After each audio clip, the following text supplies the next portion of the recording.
Olá pessoal, bem-vindo ao programa Sexto Sentido, onde aqui você vê o invisível, escuta o inaudível e acessa o impossível. E falando em acessar o impossível, estou aqui com o Lorde A. Tudo bem, Lorde A? Tudo ótimo. Uma honra estar com você. A honra é sempre minha. Gostaria que você contasse um pouco a trajetória do Lorde A para o nosso internauta. A trajetória do Lorde A. Olha, tudo começou no distante ano de 1993, quando eu ainda era um adolescente quase normal, que adorava se vestir de preto e passeava pelo cemitério da Vila Mariana com um bloco de desenho, onde eu ficava desenhando criptas, mausoléus, anjos de braço quebrado, e lá eu conheci uma garota e os seus amigos que se vestiam de preto, alguns com roupas vitorianas, maquiagens que eu vinha saber que eram de filmes expressionistas alemão. Era um pessoal extremamente culto, ligado ao meio da arte e da música, que me convidaram para sair com eles, conhecer esse meio, e me arrastaram para algumas das mais célebres casas de São Paulo, o lendário Madame Satã, Morsegovia, Espaço Retrô e muitos outros. Esse foi o primórdio, esse foi o começo. E a sua família, como que viu tudo isso? Olha, vamos dizer assim, eu fui dosando para contar as informações. Primeiro que, eu acho que eu tinha uns 14, 15 anos quando eu comecei a sair, então as roupas mais legais, os visuais mais vitorianos, os primeiros sobretudos, eu deixava na casa dessa minha amiga. Depois, como eu ainda era menor de idade, meus amigos tinham arranjado um RG xerocado falso terrível para mim poder entrar em algumas baladas com eles. E eu não contei para minha família, mas eles percebiam que eu me vestia de preto, mas até aí eu já fazia isso desde muito tempo. Eu gostava de literatura inglesa, do Edgar Allan Poe, do Lord Byron, do francês, que era do Charles Baudelaire, do Samuel Taylor Coleridge, do Neil Gaiman, que é um autor mais contemporâneo. Naquela época ele estava explodindo com os quadrinhos do Sandman, do Alan Moore, da história V de Vingança, e do Watchmen, quando isso ainda era revista em quadrinhos importada, que não tinha nem tradução direito no Brasil. Você tinha que procurar em sebos ou em importadoras, era uma tarefa difícil. Até a origem do nome Lorde A é curiosíssima, porque ela começa nesse ano de 93, quando eu estava em uma livraria e eu achei uma história em quadrinhos que mudou minha vida, que chamava-se V de Vingança, V for Vendetta, que era escrita pelo Alan Moore e desenhada por um desenhista britânico chamado David Lloyd.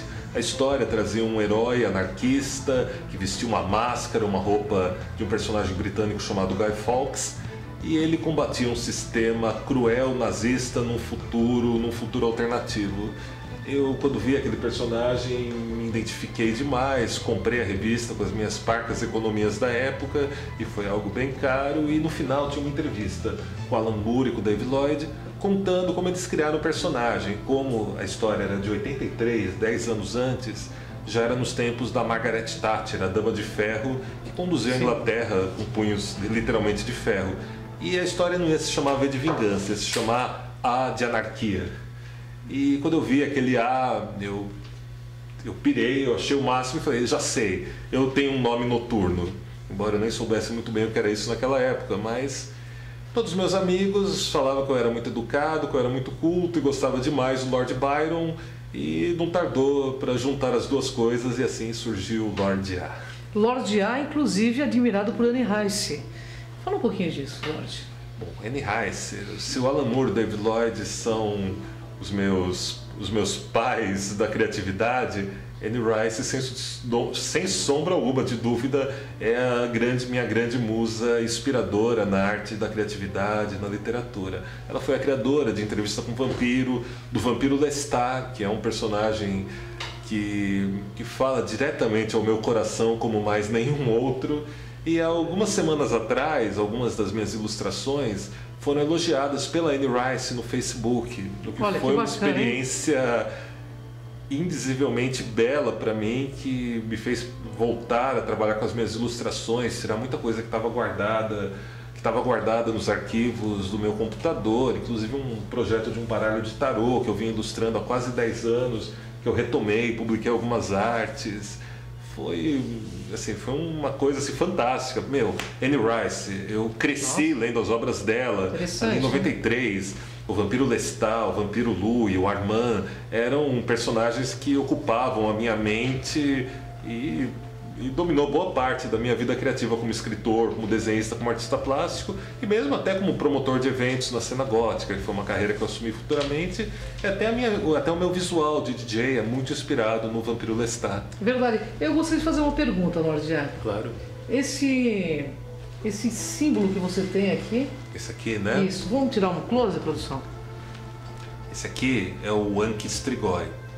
O Ankh é um símbolo egípcio que foi estilizado na subcultura vampírica por volta do começo da década de 90 por um artífice, por um ourives norte-americano chamado Lord Dedrenan, que criou o Ankh e se tornou o símbolo da cena vampírica. Só que não é o Ankh tradicional egípcio, né? Ou cruz ansata, ou laço de Ísis. É um Ankh estilizado na forma de uma espada. Na cosmovisão vampírica, cada ponta desse Ankh equivale ao que os xamãs diriam de árvore do mundo ou axis mundi. Então, na cosmovisão vampírica, cada ponta, cada pedra, cada desenho tem um significado próprio. Esse que eu uso foi uma criação minha e de um amigo meu, que é um mestre alquimista e ourives, e a gente criou como símbolo do Círculo Strigoi, né? Que a gente falou nos programas anteriores sobre cosmovisão vampírica. E existem vários modelos de Ankhs espadados ao longo de toda a cena vampírica. E esse aqui é o nosso. Existe esse aqui é só dos integrantes antigos do meu círculo.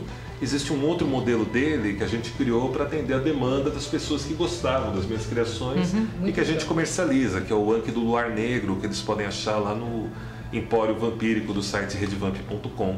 Olha, que legal, né, Mari? E essa máscara? É um óculos. É um óculos. É um óculos. É um óculos, ele é inspirado naquela estética do steampunk, né? Algumas pessoas também chamam de steampulp. Eu particularmente brinquei de chamar de steamvamp. Eu gostava de alguns filmes como A Bússola de Ouro, Capitão Sky, O Reino do Amanhã e algumas outras obras, inclusive uma de uma amiga minha chamada Amanda Hasnor, que é inclusive sobre histórias de um futuro distópico onde a tecnologia não evoluiu para o silício e nem para a energia elétrica, evoluiu através da tecnologia do vapor. Então é um mundo com um visual muito peculiar, que mistura a temática vitoriana com os conflitos que a gente viria em histórias de cyberpunk do William Gibson. E é uma loucura só. E eu, quando vi esses modelos de óculos pela internet, eu achei o máximo e eu decidi que eu queria ter um. É o melhor estilo do do it yourself, faça por si mesmo. Eu, juntamente com meu pai, nós fizemos esse modelo. Muito legal, usado né, Mari? há algum tempo. Eu gostaria de fazer uma pergunta, Mari. Eu gostaria de saber do Lorde A se ele faz encontros, porque eu li no blog do Lorde A que existe encontro para jovens, inclusive no Trianon. É real. Jovens de todas as idades, né? Não, jovem é uma questão espiritual, né? Eu quero ser jovem, espírito sepultura lá dentro, eternidade afora, né? Você faz esses encontros, como que funciona? Então, né, gente, o que acontece? Eu tenho o Círculo Strigoi, que ele tem um curso, um treinamento chamado Introdução ao Vampirismo. Só que é um negócio que acontece dentro de um templo, dentro de uma métrica de cosmovisão vampírica, uma coisa que assusta, que intimida um pouco as pessoas a comparecerem. Então, há algum tempo eu criei um braço de eventos acessíveis, que ocorriam em lugares como livrarias, como o Parque do Ibirapuera, como o Parque Trianon, que você contou, em alguns cafés, em alguns barzinhos aqui de São Paulo, e também passei a fazer esses encontros para apresentar a subcultura vampírica, a parte artística dela, de uma forma que fosse mais acessível para quem queria se aproximar, quem queria conhecer um pouco mais. Interessante, né? Como é o dia a dia do Lorde A? Olha, o dia a dia do Lorde A é uma correria que só, porque na parte da manhã, a pessoa por detrás dos olhos do Lorde A cursa o quarto ano de uma faculdade de psicologia, que é a minha segunda faculdade. A minha primeira é publicidade e marketing com habilitação em criação. Então a primeira metade do dia é numa faculdade de psicologia. A segunda metade é no meu estúdio particular, trabalhando para os meus clientes. Eu sou um profissional autônomo da área de ilustração, designer e web designer. Quando vai caindo a noite, se é dia de semana, eu não estou junto com a minha amada noiva, eu estou trabalhando nos encontros, na promoção deles e na elaboração de conteúdos do Círculo Strigoi e ainda atendendo os integrantes mais antigos do Círculo e apresentando um programa de web radio chamado Vox Vampírica.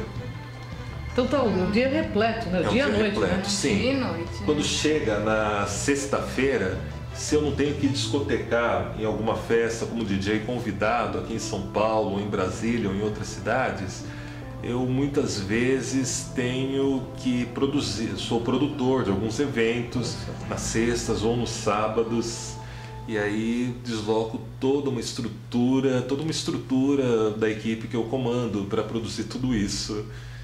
Aí no domingo, muitas vezes, a gente tira para descansar ou para promover alguns desses encontros, para apresentar o que a gente faz para o nosso pessoal. Tá vendo? O nosso mascote parece que curtiu o Lorde A, né? Quem é ele? Ele é o Billy, ele é bem velho já, mas ele é mascote do programa. Então abraçando o Lorde A. Oi, Billy. Ele sempre aparece. Eu adoro gatos. Ele tá apaixonado aqui pelo Lorde A. Lorde A, eu gostaria que você explicasse para o nosso internauta se tem isso no Brasil inteiro, se é só em São Paulo esse movimento cultural. Olha, a cena vampírica, até onde a gente sabe, só acontece por enquanto aqui em São Paulo. Tem sido o nosso foco principal de atividades. Há bem pouco tempo eu abri a gente chama inclusive, né, esses núcleos de atividades vampíricas de Hallow. São Paulo é conhecido no Brasil e no exterior desde 2005 como Hallow Antares. Há pouco tempo a gente fundou e abriu um novo Hallow que compreende toda a região da Serra da Mantiqueira, para reunir toda a atividade vampírica, pagã, cultural, artistas, escritores, escritoras, poetas de toda a extensão da Serra da Mantiqueira, que a gente chama de Hallow Amantiqueira. Atualmente no Brasil a gente tem visto focos, grupos e pessoas que curtem a cena vampírica no Rio de Janeiro, em Porto Alegre, principalmente na cidade de Brasília, onde eu já fui discotecar e tenho acompanhado um projeto muito legal que é conduzido pela Kel Kill, pela Vampilu Strasberg, pelo Vlad e a galera do Vampiros DF. E fora do Brasil, como é que é? Olha, fora do Brasil a gente tem a cidade de Nova York, de New Orleans, de Los Angeles, só nos Estados Unidos, Toronto, no Canadá, onde tem eventos comandados por uma amiga minha chamada Madame Web. A gente tem na Europa o trabalho na Alemanha da Anastasia Calistri, na França da Hellcat Descati, e no Japão, eu não me lembro agora o nome do rapaz no Japão, tem até foco de subcultura vampírica rolando há menos de 2 anos lá na cidade do Cabo, na África do Sul. Tem em Portugal, tem no mundo inteiro, é uma subcultura transgeográfica, né? Correto. Muito legal. E a intenção, na realidade, né, Mari? Qual é a intenção dessa subcultura levando conhecimento, arte e o que mais? Reunir pessoas afins, pessoas com gostos convergentes, complementares para a vida uma das outras, tanto na parte artística, cultural, quanto também na parte da cosmovisão, na parte pagã. Reunir pessoas que curtem coisas parecidas, que gostam de conviver entre si, com alteridade, dentro da diversidade e da amplitude que tem nesse meio. Olha, que bacana, né? O normal aqui é ser diferente, né, Mari? Normal, é separar normal. Eu sei que o Totalmente, Lorde A, né? então desce novamente o seu blog, né? Para que o pessoal, os jovens vão curtir muito a sua pauta, tenho certeza. Olha, para quem quiser acessar todo esse universo, pode começar pelo site do meu programa de rádio, que é o Vox Vampírica, que está no ar há 5 anos, né? 2 anos como programa ao vivo, mais 3 anos como podcast, ou seja, um total de 5 anos. E você pode ver tudo isso no site voxvampirica.com. Lá tem um portal de links para todo o universo vampírico, da subcultura vampírica, da produção cultural, o que vocês puderem imaginar. Outro site bem legal é o vampirismo.org, que foi meu primeiro grande site dedicado ao vampirismo, e ainda o portal redevamp.com, que é destinado inteiramente à temática da produção cultural vampiresca. E no Facebook, como te encontra? Olha, você pode procurar a fanpage do programa Vox Vampírica, você pode procurar a fanpage do Lorde A e você pode tentar achar o meu perfil.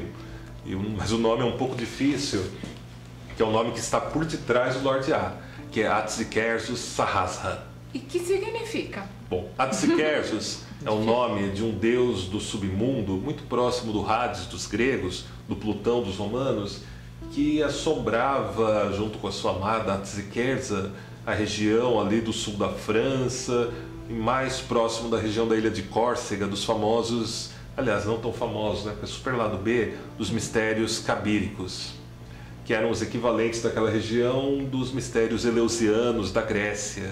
Eu tenho certeza que vocês, os espectadores, devem já ter visto alguma coisa.